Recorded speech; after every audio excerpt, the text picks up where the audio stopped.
Các bạn trẻ thân mến, các bạn đang xa quê nhà vì đi học, đi làm. Hơn nửa thế kỷ trước đây tôi cũng thế. Rồi Tết về, từ tâm khảm, tiếng gọi quê hương thật kỳ diệu, như nhà thơ Đỗ Trung Quân. Quê hương nếu ai không nhớ, sẽ không lớn nổi thành người. Đúng vậy, ai cũng có một nơi sinh ra và lớn lên, một nơi để thương, để nhớ, một nơi để về. Đó là quê hương. Xa rồi nhưng tôi còn nhớ như in. Tết được về quê, được đoàn tụ, được ăn bữa cơm đầu năm có cha có mẹ và anh chị em, với tiếng nói líu lo cười đùa của lũ trẻ, cùng bao lời hỏi thăm chúc mừng. Những câu chuyện đầu năm mới lạ chan chứa tình cảm của mọi thành viên trong gia đình. Giữa không khí ngập tràn sắc xuân khắp không gian, lòng người nhẹ tênh, thấm đẫm tình cảm thân thương lan tỏa từ ánh mắt, nét mặt đến trâu thân, đẩy lùi thời gian của nỗi lo toan vất vả đời thường. Các bạn thấy kỳ diệu không? Dĩ vãng tuổi thơ càng xa, bức tranh Tết quê hương càng bóng bẩy lung linh huyền diệu. Cái hồn của Tết đối với người xa quê luôn có hình bóng người cha người mẹ đang trông ngóng những người con phương xa trở về ăn Tết vui xuân. Khi còn trẻ tôi cũng xa quê, có cha có mẹ già ngóng trông. Và giờ này, bạn đời của tôi đã qua thất thập, làm mẹ của những người con xa quê nhà, nên tôi thấm thía nỗi lòng này. Các bạn đã đủ lông đủ cánh bay xa, cha mẹ quê nhà chỉ biết chờ dịp Tết đến, thầm đếm ngược thời gian mong ngày đó đến mau. Qua thu lập đông, gió bấc se lạnh, cha mẹ thầm nghĩ cuối năm rồi. Các ngài liên tưởng tới ngày Tết sắp đến, ngày sum họp con cháu từ phương xa về, cầu mong năm nay đừng có đứa con nào bị trắc trở. Vườn rau ăn Tết mẹ trồng, ra công mẹ tưới cho mùa xuân tươi. Cha già nhiều nỗi lo toan, cho đàn con cháu mùa xuân sum vầy. Mẹ cắt tỉa bụi cảnh, nhánh hoa đủ sắc màu trước sân chờ con về ngắm, mỉm cười nhìn nét mặt rạng rỡ tươi như hoa của con.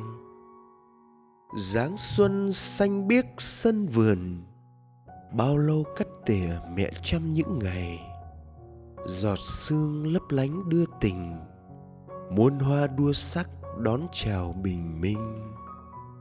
Dù bươn trải hay công việc ổn định, gần cuối năm cha mẹ các bạn phải chắt chiu, thường khi phải nhịn ăn tiêu để mua sắm dần từng thứ, chờ con về vui Tết.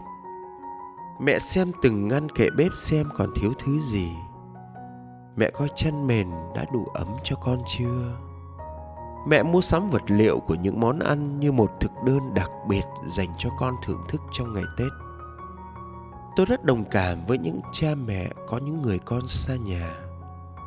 Họ mang nỗi lòng thao thức qua mọi cảnh vật, len vào tâm tư tình cảm trước mọi hình thái, hóa thân vào vật thành bóng dáng của những đứa con xa nhà. Thứ gì cũng thấy hình bóng con cái trong đó. Càng gần ngày Tết, cha mẹ càng ngóng trông, nhẩm tính từng ngày từng giờ trôi qua. Ai khuyên liệu cơm gắp mắm, các ngài đều phân vân se thắt nỗi lòng và tự an ủi, hoàn cảnh mà.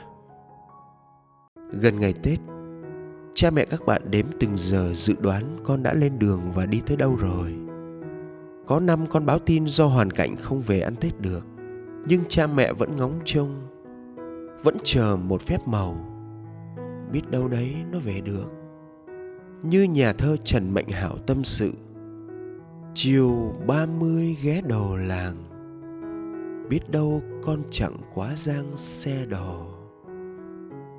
Cha mẹ là thế, dù thời thế có thay đổi, văn hóa truyền thống bị bào mòn, xã hội công nghiệp phát triển, nhưng tấm lòng cha mẹ vẫn không thay đổi. Có chăng hoàn cảnh phải thích nghi hơn mà thôi. Theo tôi, ấn tượng và là nét đặc trưng nhất của Tết Nguyên đán là nồi bánh chưng xanh. Bởi vậy, tôi cố giữ truyền thống này được tiếp thu từ cha ông. Nên gần 50 năm kể từ ngày chúng tôi thành gia thất, năm nào cũng đến ngày 28 tháng Chạp âm lịch, trong tiếng cười đùa rộn rã của con cháu, chúng tôi cùng con cái quây quần gói bánh chưng cho ngày Tết. Tôi thường nói với con cháu, trời tròn, đất vuông, nên bánh chưng tượng trưng cho đất và cây cỏ. Trong đó đỗ xanh đại diện cho hoa quả, thịt lợn đại diện cho muông thú, và gạo nếp đại diện cho con người. Khi nồi bánh chưng được chất lên, hương sắc chuyển màu, niềm vui xoay quanh bếp lửa, tiếng cười đùa rộn rã của con cháu được tiếp sức khi lửa bùng cháy giữa khói bay lượn lờ. Các bạn thử mường tượng khi đêm về, khí trời se se lạnh, dưới ánh lửa bập bùng, không gian như trùng lại.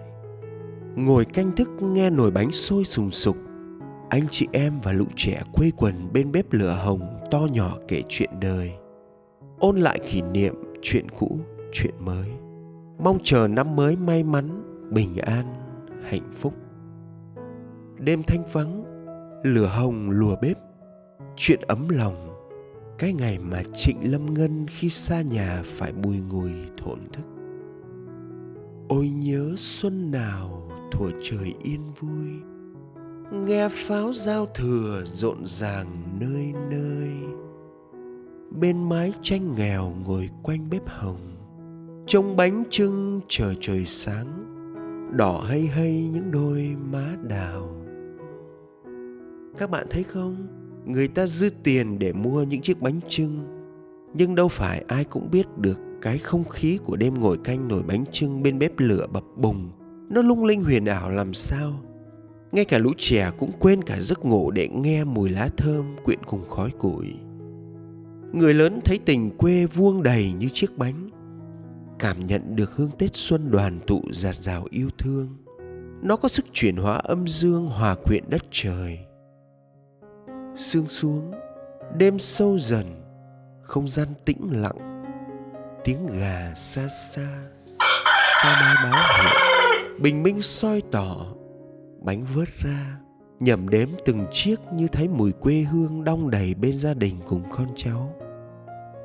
Tôi nhận thấy Tết bây giờ dễ dàng quá, chỉ cần có tiền là có thể mua tất cả những gì mình muốn. Cuộc sống hiện đại con người có nhiều thay đổi, bận rộn hơn, căng thẳng hơn, khó thực hiện nồi bánh chưng như thuở nào, không còn hít thở mùi khói pháo, không còn họp mặt tất niên tân niên ở nhà, mà chủ yếu đặt ở dịch vụ, nhà hàng, đôi khi lại chẳng có gì cả. Qua trải nghiệm và quan sát tôi nhận ra, văn hóa nói về ngày Tết thật cao đẹp, văn chương thì cao sang mượt mà bóng bẩy, lý thuyết thì cao vời, nhưng với mặt tiêu cực, đời lại không như mơ. Thực tế nhiều khi thật phũ phàng, dù trong tâm khảm mỗi người vẫn cảm thấy cái Tết thật thiêng liêng khôn tả. Tôi còn nhận ra, ngày nay có những người con rất vô tình, khi về ăn Tết lại hững hờ với cha mẹ, ông bà. Về tới nhà không quan tâm tới các ngài, mà chỉ thích vui chơi với bạn bè, du xuân thưởng ngoạn cảnh quan, hưởng thụ nhà hàng phố xá rực rỡ, mà quên đi cha mẹ già đang lầm lũi ở xó bếp quê nhà. Bao ngày cha mẹ mong con về quê ăn Tết. Về tới nhà chưa kịp hỏi thăm cha mẹ, chưa kịp lắng nghe tâm tư nỗi lòng của cha mẹ, đã vội vã ra khỏi nhà tìm thú vui chơi ngoài xã hội, coi nhà mẹ cha như quán trọ để ăn, để ngủ khi cần thiết. Chưa kể còn có bao người lo sợ Tết vì phải tốn kém nợ nần, bao gia đình phải đau khổ, bất hòa vì chè chén say sưa, cờ bạc trong dịp Tết, bao tệ đoan, tội phạm tàn phá xã hội vào dịp Tết, bao tai nạn giao thông gây đau khổ cho con người, bao người mệt mỏi ê chề ngán ngẩm vì phải lao tâm khổ tứ vì ngày Tết. Câu chuyện của một danh nhân Việt Nam đáng cho con cái suy ngẫm. Năm 1989, Đức Hồng Y Francisco Xavier Nguyễn Văn Thuận về Úc thăm mẹ. Ngài xuống bếp ngồi bệt nhặt rau và làm đồ ăn để phục vụ mẹ mình. Ai cũng can ngăn, nhưng Ngài nói: mình là con cái nên phải phục vụ mẹ chứ. Đến bữa ăn, người em gái và mẹ khen Ngài làm đồ ăn rất ngon. Khi các bạn lớn tuổi rồi, có thể mới nhận ra là mình rất vô tình với cha mẹ trước đây. Như nhà thơ Trần Mạnh Hảo bùi ngùi: mẹ giờ đi chợ hư không, giao thừa con thắp hương trông mẹ về. Các bạn thân mến, người trẻ dễ cho rằng dĩ vãng, tuổi thơ, quê nhà chỉ còn là ký ức chẳng quan trọng, nên quên và xếp lại một bên loại từ tính hoài cổ làm cản đà tiến tương lai. Đôi khi chấp nhận nó như một chút gia vị cho cuộc đời đỡ khô cằn. Các bạn dễ nhận ra người con xa nhà nào cũng muốn về quê ăn Tết. Nó như tiếng gọi thiêng liêng vô hình, nhung nhớ và thúc đẩy từ tâm khảm, nôn nao buồn vui lẫn lộn. Gần Tết, các phương tiện đi lại riêng tư cũng như công cộng tấp nập. Bao hãng xe khách, xe lửa, máy bay phục vụ dòng người về quê tỏa về các tỉnh với số lượng ồ ạt tới tận vùng quê xa xôi. Nếu các bạn tìm hiểu sẽ thấy, ở các quốc gia Á Đông, Tết Nguyên Đán là một trong những dịp lễ quan trọng trong năm để gia đình sum họp. Không những vậy, Tết cổ truyền luôn là thời điểm để chúc nhau năm mới an lành và mong đợi năm tới sẽ tốt đẹp, hạnh phúc hơn.